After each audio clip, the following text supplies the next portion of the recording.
Hello दोस्तों, आज हम एक नए टॉपिक के साथ आपके बीच आए हैं। पिछले लेक्चर में हमने रीमानन इंटीग्रल चैप्टर स्टार्ट किया था, तो आज उसका दूसरा लेक्चर है। इसमें हम रीमानन इंटीग्रल में जो भी इंपॉर्टेंट थ्योरी है उसको देखेंगे। सबसे इंपॉर्टेंट थ्योरी आज हम आपको बताने जा रहे हैं, तो लास्ट तक लेक्चर को जरूर देखिएगा। तो विदाउट वेस्टिंग टाइम हम आते हैं अपने टॉपिक पर। तो इस थ्योरी को जानने से पहले हम उससे रिलेटेड जो टॉपिक्स हैं उसमें से भी कुछ थ्योरी हैं, आइए उसको देखते हैं। यह एक नेमिंग थ्योरी है जो कि एग्जाम में हमारे अक्सर करके पूछी जाती है। एग्जाम में हमारे नेमिंग थ्योरी ज़्यादातर पूछी जाती है, तो हमें इसे नज़रअंदाज नहीं करना है और नेमिंग थ्योरी को जरूर पढ़ लेना है। यह एक इंपॉर्टेंट थ्योरी है। तो आइए देखते हैं डार्बॉक्स थ्योरम।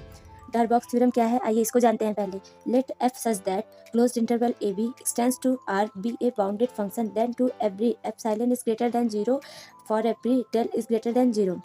यानी कि हम एक फंक्शन लेंगे जो कि बाउंडेड है और इसमें से एक ऐसा छोटा पॉइंट लेंगे जो कि 0 से बड़ा है, such that U P F is less than are equals to integral of F plus epsilon. U P F के बारे में हमने आपको पहले लेक्चर में बताया था। यदि आप नहीं जानते हैं तो इस लेक्चर को जरूर देखिएगा।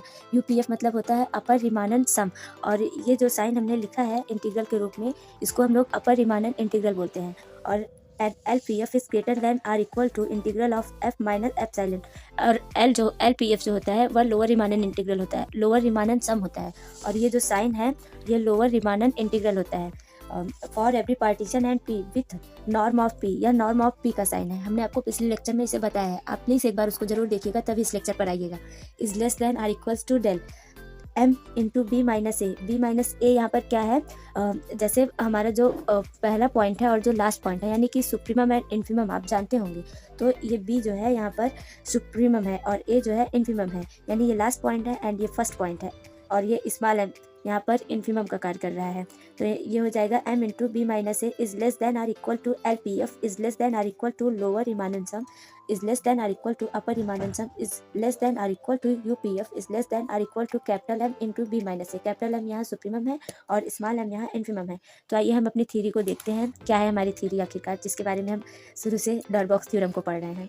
तो थ्योरी है let F such that is closed interval A B extends to R B A bounded then the necessary and sufficient condition for F to be Riemann integrable on A B is that for every epsilon greater than 0 there exists a partition P of closed interval such that UPF minus LPF is equal to WPF is less than epsilon naught। WPF यहाँ पर oscillatory सम है, हमने आपको I think बताया नहीं है, लेकिन अगर हम अपर रिमानन सम और लोअर रिमानन सम के डिफरेंस को देखेंगे तो वह ऑसिलेटरी सम के इक्वल होता है और इसे WPF से शो करते हैं। थ्योरी हमारी इस तरह से पूछी जाती है, जैसे उसमें ये चीज़ पहले से ही आपको लिखा हुआ दे दिया जाएगा और इसको प्रूफ करने के लिए आपको आएगा। तो आइए हम इसका प्रूफ देखते हैं, क्या है आखिरकार इसका proof. Let F be Riemann integrable on A B we have upper Riemann sum equal to lower Riemann sum. अगर हमारा फंक्शन, हमने आपको पहले बताया था, अगर हमारा फंक्शन रिमानन इंटीग्रेबल होगा तो वह अपर रिमानन सम और लोअर रिमानन सम उसमें इक्वल होगा। मतलब अपर रिमानन इंटीग्रल और लोअर रिमानन इंटीग्रल उसमें इक्वल होंगे। और अपर रिमानन इंटीग्रल क्या होता है, इन्फीमम ऑफ यूपीएफ। मतलब जो भी हमारा अपर रिमानन सम होगा उसका इन्फीमम जो होगा वह अपर रिमानन इंटीग्रल के इक्वल होगा। तो बाय डॉर्बॉक्स थ्योरम हम लोग लिख सकते हैं for epsilon greater than 0 there exist a partition P1 such that UPF is less than are equal to A B F plus epsilon by 2। हमने एप्सिलॉन बाई 2 यहाँ अपनी सुविधा के लिए है, लास्ट में यह एप्सिलॉन हो जाएगा। जब हम इसको माइनस करेंगे तो यह एप्सिलॉन बन जाएगा, ताकि हम आसानी से थ्योरी सॉल्व कर सकें, आसानी से हमारी थ्योरी सॉल्व हो जाए, इसीलिए हमने यहाँ पर एप्सिलॉन बाई 2 लिया है।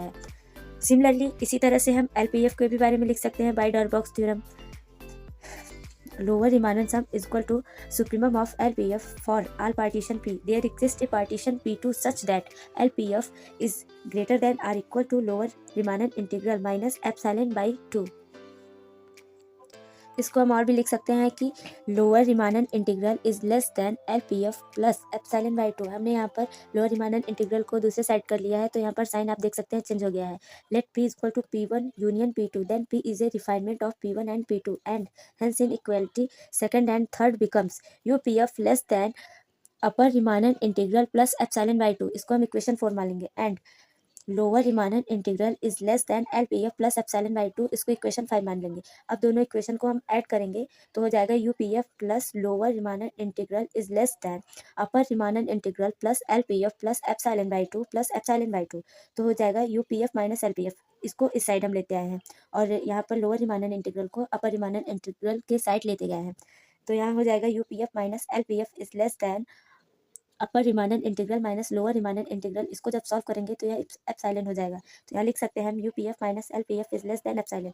यहाँ पर हमने लिखा है चूंकि अपर रिमानन इंटीग्रल और लोअर रिमानन इंटीग्रल इक्वल है। यह पहले इक्वेशन में ही हमने सपोज कर लिया था। क्या फंक्शन हमारा रिमानन इंटीग्रेबल था तो उसमें अपर रिमानन इंटीग्रल और लोअर रिमानन इंटीग्रल इक्वल ही होंगे।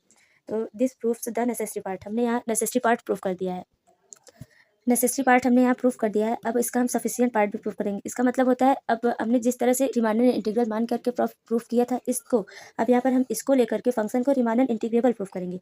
तो आइए इसका उल्टा देखते हैं। तो conversely suppose that for every epsilon greater than 0 there exist a partition P of closed interval A B such that UPF minus LPF is less than epsilon. हमें यहाँ पर पहले ये मिल गया है। अब हमें फंक्शन को रिमानन इंटीग्रेबल प्रूफ करना है। तो by definition we have m into p minus a is less than LPF is less than lower Riemann integral is less than upper Riemann integral is less than or equal to UPF is less than or equal to capital M into b minus a. So we get upper Riemann integral is less than UPF and LPF is less than lower Riemann integral. So adding equation 6th and 7th we get upper Riemann integral plus LPF, मतलब इन दोनों equation को हम add करेंगे तो हो जाएगा upper Riemann integral plus LPF is less than lower Riemann integral plus UPF. Then upper Riemann integral minus lower Riemann integral is less than UPF minus LPF. हमने दोनों को एक साइड कर लिया, यूपीएफ एलपीएफ को एक साइड, अपर Riemann integral और lower Riemann integral को एक साइड कर लिया है। तो यहाँ पर हो जाएगा upper Riemann integral minus lower Riemann integral is less than are equal to epsilon. यह कहाँ से आया? यह हमने पहले ही मान लिया था कि ये दोनों जो है एप्सिलॉन से छोटे हैं। तो ये हो जाएगा upper Riemann integral is less than lower Riemann integral plus epsilon. यहाँ पर हमने सपोज कर लिया है कि epsilon is very very small thing so we can epsilon is neglect. यहाँ पर एप्सिलॉन को हम निगलेक्ट मान लेंगे तो हो जाएगा upper Riemann integral is less than lower Riemann integral. But we have lower Riemann integral जो होता है वह हमेशा छोटा होता है अपर रिमानन इंटीग्रल से। तो from equation 8th and 9th we have upper Riemann integral is equal to lower Riemann integral. तो आप पहले से ही जानते हैं ये दोनों इक्वल हो जाएंगे तो हमारा फंक्शन जो होगा वह रिमानन इंटीग्रेबल प्रूफ हो जाएगा। तो हमने इसका कन्वर्जली भी प्रूफ कर लिया है। तो हम लिख सकते हैं this complete the proof of sufficient part. इस तरह से हमने अपनी थ्योरी के नेसेसरी एंड सफिशिएंट पार्ट को प्रूफ कर दिया है। तो आपको ये थ्योरी कैसी लगी ये हमें कमेंट बॉक्स में ज़रूर बताइएगा। Thanks for watching this video.